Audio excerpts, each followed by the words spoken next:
Hi friends, welcome to Neha food stories. ഞാൻ ഷഹറൂബ ഷമീർ.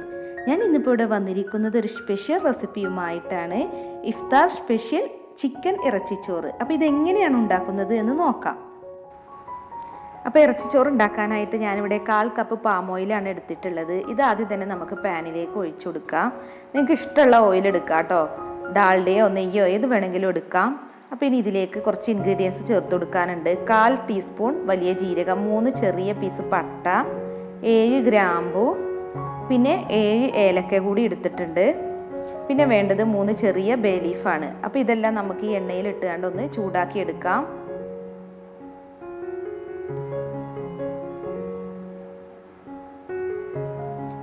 ഇത് just ഒന്ന് ഫ്രൈ ചെയ്തെടുത്താൽ മതി. ഇതിൻ്റെ ഫ്ലേവറൊക്കെ ഈ എണ്ണയിലേക്ക് ഇറങ്ങുന്നത് വരെ ഒന്ന് മിക്സ് ചെയ്ത് കൊടുത്താൽ മതിയാകും. ഇനിയിപ്പോൾ ഇതിലേക്ക് സവാള ചേർത്ത് കൊടുക്കണം. ഞാനിവിടെ 3 മീഡിയം വലിപ്പത്തിലുള്ള സവാളയാണ് എടുത്തിട്ടുള്ളത്. അപ്പോൾ ഇത് ഈ എണ്ണയിലിട്ട് നന്നായി ഒന്ന് വഴറ്റിയെടുക്കണം.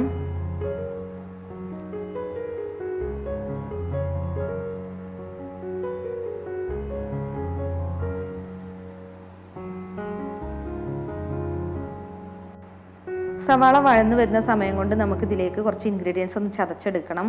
അപ്പോൾ അതിന് വേണ്ടി 3 ചെറിയ കഷ്ണം ഇഞ്ചി എടുത്തിട്ടുണ്ട്. പിന്നെ 8 പച്ചമുളക്, ഇത് ചെറിയ പച്ചമുളകാണ്, എരിവ് കുറഞ്ഞതാണ്. പിന്നെ വലിയൊരു വെളുത്തുള്ളിയുടെ അല്ലി എടുത്തിട്ടുണ്ട്. അപ്പോൾ ഇതെല്ലാം നമുക്ക് മിക്സിയുടെ ജാറിലിട്ടൊന്ന് ക്രഷ് ചെയ്തെടുക്കാം. ഇപ്പോൾ നമ്മുടെ സവാള അവിടെ നന്നായി വഴന്ന് വന്നിട്ടുണ്ട്. ഇനിയിപ്പോൾ നമ്മൾ നേരത്തെ ചതച്ച് വെച്ചിട്ടുള്ള പച്ചമുളക്, ഇഞ്ചി, വെളുത്തുള്ളി എല്ലാം ഇതിലേക്ക് ചേർത്ത് നന്നായി ഒന്ന് വഴറ്റിയെടുക്കാം. ഈ ഇഞ്ചിയുടെയൊക്കെ പച്ചച്ചവ മാറുന്നത് വരെ വഴറ്റിയെടുക്കണം.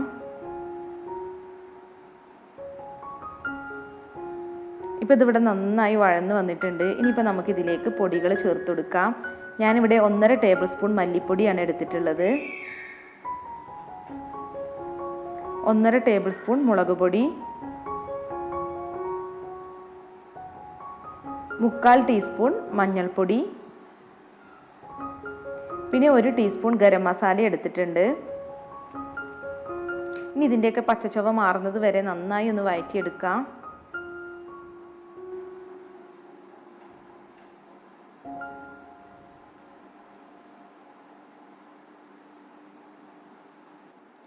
ഇപ്പോൾ അതിലേക്ക് തക്കാളി ചേർത്ത് കൊടുക്കണം. ഞാൻ മീഡിയം വലിപ്പത്തിലുള്ള 3 തക്കാളി ചെറിയ പീസായി കട്ട് ചെയ്തെടുത്തിട്ടുണ്ട്. അപ്പോൾ ഇത് ഇനി ഇതിലേക്ക് ചേർത്ത് കൊടുക്കാം. എന്നിട്ട് ഈ തക്കാളി നല്ല വെന്തുടയുന്നത് വരെ നമ്മൾ കുക്ക് ചെയ്യണം. അപ്പോൾ ഇതെല്ലാം കൂടി ഒന്ന് മിക്സ് ചെയ്ത് കൊടുക്കുക ആദ്യം. ഇനിയിപ്പോൾ ഈ തക്കാളി കുക്ക് ചെയ്യുന്നതിന് വേണ്ടി നമുക്ക് അടച്ച് വെക്കാം.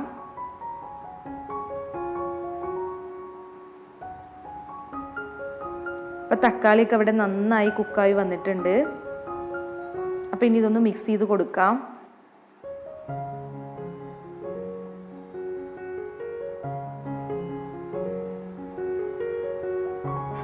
ഇനി നമുക്കിതിലേക്ക് കുറച്ച് കറിവേപ്പിൻ്റെ ഇല ചേർത്ത് കൊടുക്കണം. പിന്നെ കുറച്ച് മല്ലിയില, പിന്നെ ചെറുതായി ചോപ്പ് ചെയ്തെടുത്തിട്ടുള്ള പുതിനയില. ഇനി ഇതെല്ലാം കൂടി ഒന്നും കൂടി മിക്സ് ചെയ്ത് കൊടുക്കുക. ഞാനിപ്പോൾ ഇതിൽ തൈര് ചേർക്കുന്നില്ല. അപ്പോൾ തൈര് ചേർക്കാൻ താല്പര്യമുള്ളവർക്ക് 2 ടേബിൾ സ്പൂൺ തൈരൊക്കെ ചേർത്ത് കൊടുക്കുക കേട്ടോ. അപ്പോൾ ഞാനിവിടെ 1 കിലോ ചിക്കനാണ് എടുത്തിട്ടുള്ളത്. അപ്പോൾ ചിക്കൻ കഴുകി വൃത്തിയാക്കിയതിൽ വെള്ളമെല്ലാം വാർത്ത് കളഞ്ഞതാണ്. അപ്പോൾ നമുക്കിനി ഇതിലേക്ക് ചിക്കൻ ഇട്ട് കൊടുക്കാം. വലിയ പീസായിട്ടാണ് കേട്ടോ ഞാനിവിടെ കട്ട് ചെയ്തെടുത്തിട്ടുള്ളത്. ഇനി ഇതിലേക്ക് ആവശ്യത്തിനുള്ള ഉപ്പും കൂടി ചേർത്ത് കൊടുക്കാം. ഇനിയിപ്പോൾ ഇതെല്ലാം കൂടി ഒന്ന് മിക്സ് ചെയ്ത് കൊടുക്കാം. ഈ മസാലയും ചിക്കനും ഒക്കെ നന്നായി യോജിച്ച് വരണം. ഇനി ഇത് അടച്ച് വെച്ച് നമുക്ക് കുക്ക് ചെയ്തെടുക്കാം. ആദ്യം ഹൈ ഫ്ലെയിമിൽ ഇട്ട് ഒരു 5 മിനിറ്റ് കുക്ക് ചെയ്യാം. അപ്പോൾ അതിലെ വെള്ളമെല്ലാം ഇറങ്ങി വന്നോളും. അപ്പോൾ 5 മിനിറ്റ് കഴിഞ്ഞിട്ടുണ്ട്. ഇനിയിപ്പോൾ ഇതൊന്നും കൂടെ മിക്സ് ചെയ്ത് കൊടുത്ത് നമുക്കൊരു മീഡിയം ഫ്ലെയിമിലിട്ട് കുക്ക് ചെയ്യാണ് വേണ്ടത്. വെള്ളമൊന്നും ഒഴിച്ചു കൊടുക്കണ്ട. ഈ ചിക്കൻ ഈ ആവിയിൽ കടന്നതൊന്ന് കുക്ക് ചെയ്തെടുത്താൽ മതി. അപ്പോൾ ഇനി ഇത് അടച്ച് വെച്ച് ഒരു 5 മിനിറ്റും കൂടി നമുക്കൊരു മീഡിയം ഫ്ലെയിമിലിട്ട് കുക്ക് ചെയ്തെടുക്കാം.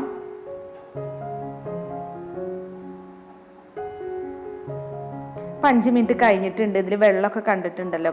അപ്പോൾ ഇനി ഇതൊന്നും കൂടി ഇളക്കി കൊടുക്കാം. പതുക്കെ വേണം കേട്ടോ ഇളക്കി കൊടുക്കാൻ. ചിക്കൻ ഉടയാതെ ശ്രദ്ധിച്ച് നമ്മളിത് ഇളക്കി കൊടുക്കണം. അപ്പോൾ ഇനിയിപ്പോൾ ഇത് അടച്ച് വെച്ച് നമുക്ക് മീഡിയം ഫ്ലെയിമിലിട്ട് തന്നെ ഒരു 5 മിനിറ്റും കൂടിയൊക്കെ കുക്ക് ചെയ്തെടുക്കാം. അപ്പോഴേക്കും നമ്മുടെ ചിക്കനൊക്കെ ഒരു ഹാഫ് കുക്കായിട്ടുണ്ടാവും. അപ്പോൾ ഇനി ഇത് അടച്ച് വെച്ച് കുക്ക് ചെയ്തെടുക്കാം. ഇപ്പോൾ മൊത്തം 15 മിനിറ്റിന് ശേഷമാണ് ഇപ്പോൾ ഞാനിത് തുറന്ന് നോക്കുന്നത്. ചിക്കനൊക്കെ ഇപ്പോൾ ഏകദേശം ഇവിടെ ഒരു ഹാഫ് കുക്ക് ആയിട്ടുണ്ട്. അപ്പോൾ ഇനി ഇത് നന്നായി ഒന്നും കൂടെ മിക്സ് ചെയ്ത് കൊടുക്കാം. ഇനിയിപ്പോൾ നമുക്കിതിലേക്ക് വെള്ളം ഒഴിച്ചു കൊടുക്കണം. അപ്പോൾ ഞാനിവിടെ 6 കപ്പ് തിളപ്പിച്ച വെള്ളമാണ് എടുത്തിട്ടുള്ളത്.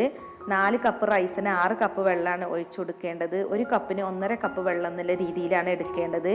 ഞാൻ എടുത്തിട്ടുള്ള കപ്പ് 250 ml കപ്പാണ് കേട്ടോ. അപ്പോൾ 6 കപ്പ് വെള്ളം, തിളപ്പിച്ച വെള്ളം തന്നെ ചേർക്കണം കേട്ടോ. നല്ല ചൂടോട് കൂടിയുള്ള വെള്ളമാണ് നമ്മൾ ചേർക്കേണ്ടത്.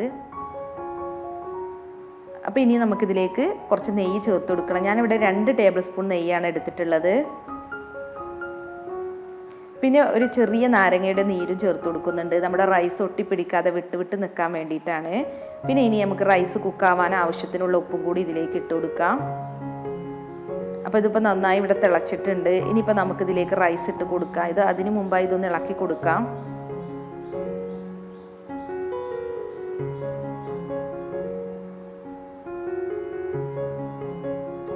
ഇതിപ്പോൾ ബസ്മതി റൈസാണ് ഞാനിവിടെ എടുത്തിട്ടുള്ളത്. 4 കപ്പ് ബസ്മതി റൈസാണ്. ഇത് അരമണിക്കൂർ വെള്ളത്തിൽ കുതിർത്തതിന് ശേഷം വെള്ളം വാർത്തെടുത്ത റൈസാണ്.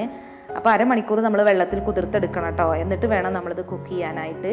അപ്പോൾ നമുക്കിനി ബസ്മതി റൈസ് ഇതിലേക്ക് ഇട്ട് കൊടുക്കാം. ഞാനിപ്പോൾ 4 കപ്പാണ് കേട്ടോ എടുത്തിട്ടുള്ളത്.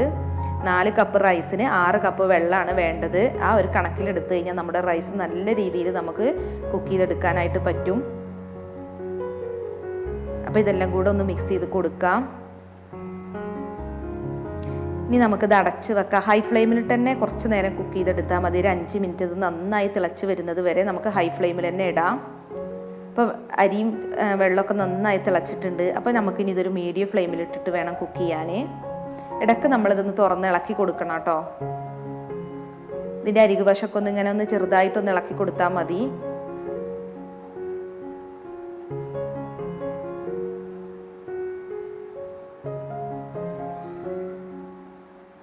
അപ്പോൾ മീഡിയം ഫ്ലെയിമിലിട്ട് തന്നെ ഈ സമയത്തൊക്കെ കുക്ക് ചെയ്താൽ മതി. അപ്പോൾ ഇനി നമുക്ക് അടച്ച് വെക്കാം.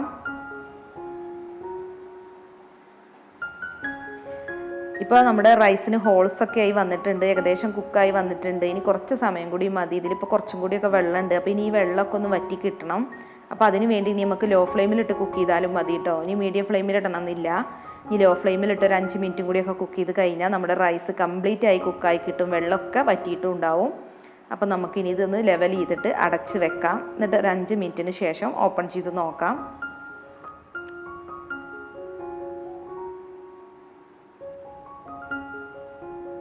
5 മിനിറ്റ് കഴിഞ്ഞിട്ടുണ്ട്. നമ്മുടെ റൈസ് ഇവിടെ റെഡി ആയി കിട്ടിയിട്ടുണ്ട്. ഞാനിപ്പോൾ ഫ്ലെയിം ഓഫ് ചെയ്തിട്ടുണ്ട്. ഇനി നമുക്കിത് പതുക്കെ ഒന്ന് ഇളക്കി കൊടുക്കാം. റൈസൊക്കെ വിട്ട് തന്നെയാണ് നിൽക്കുന്നത്. ചിക്കനൊക്കെ അതേപോലെ നന്നായി കുക്കായി വന്നിട്ടുണ്ട്. നല്ല സോഫ്റ്റ് ആയിട്ടുണ്ട്. നല്ല ടേസ്റ്റാണ് കേട്ടോ. നമ്മൾ ബിരിയാണി ഉണ്ടാക്കാനൊക്കെ കുറച്ച് ബുദ്ധിമുട്ടാണല്ലോ. എന്നാൽ ബിരിയാണിൻ്റെ ടേസ്റ്റ് തന്നെ അത്ര ബുദ്ധിമുട്ടൊന്നും ഇല്ലാതെ വളരെ ഈസിയായി ഉണ്ടാക്കാൻ പറ്റുന്ന ഒരു റൈസാണ് ഈ ചിക്കൻ ഇറച്ചിച്ചോറ്. അപ്പോൾ എല്ലാവരും ഒന്ന് ട്രൈ ചെയ്ത് നോക്കുക. എന്നിട്ട് ഫീഡ്ബാക്ക് അറിയിക്കാൻ മറക്കരുത്. അപ്പോൾ ഈ വീഡിയോ ഇഷ്ടമായിട്ടുണ്ടെങ്കിൽ ഒന്ന് ലൈക്ക് അടിച്ചേക്കണേ. അതുപോലെ ഫ്രണ്ട്സുമായി ഷെയറും ചെയ്യണേ കേട്ടോ. അപ്പോൾ മറ്റൊരു അടിപൊളി വീഡിയോയുമായി നമുക്ക് ഉടൻ തന്നെ കാണാം. Thank you.